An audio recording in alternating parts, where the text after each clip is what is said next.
So, when we're asked why it's important for school leaders to have a good working knowledge of the law, the answer on the surface seems pretty simple. We want to have a good working knowledge of the law so that we don't break the law, we don't do anything illegal or do anything wrong. After looking at the PowerPoints, doing the readings, and watching the videos from this module, I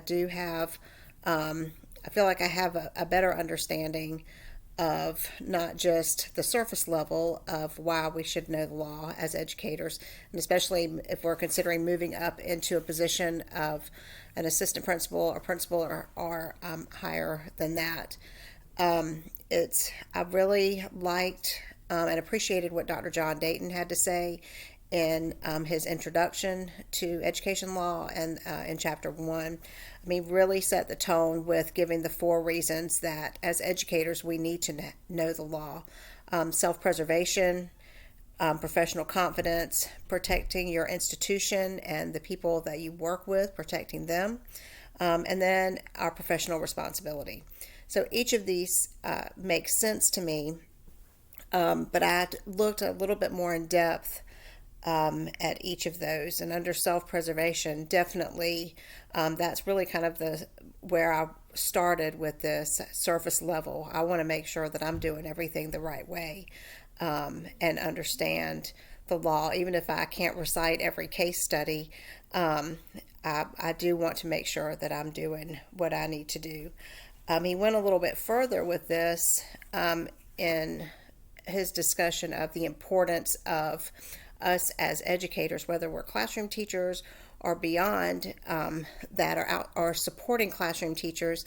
We do set that example, set that tone for students, and that responsibility for the rule of law. And students really appreciate that. If we have an understanding of it, and if we're explaining that to students, they understand that background for us.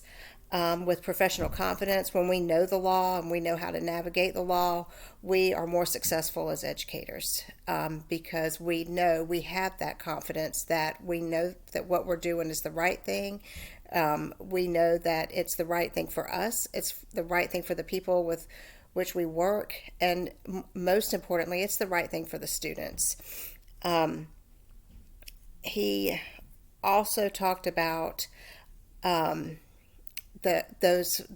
fine line, the fine print in our contracts that we sign. It's an oath that we take, that we need to take responsibly, that we will follow the law, and that ignorance of the law is not an excuse. And I do use that phrase all the time in a variety of situations, but when it comes to education, it's very important that we understand that. The layout of the law, definitely, something that I had not really considered before, is our understanding of educational law, our understanding of the law, does really help to not only protect ourselves, but it protects our institution, and it protects the people with which we work. So I did start looking at, with our focus being on religion for this module, I started thinking about my own classroom experiences as a teacher, and I did teach social studies, 7th grade social studies, for many years. And there is that one standard where we talk about, the standard actually says students will compare and contrast the religions of Christianity, Islam, and Judaism. In a small rural community in South Georgia, it always came up that some parents didn't want their students learning about one religion or another.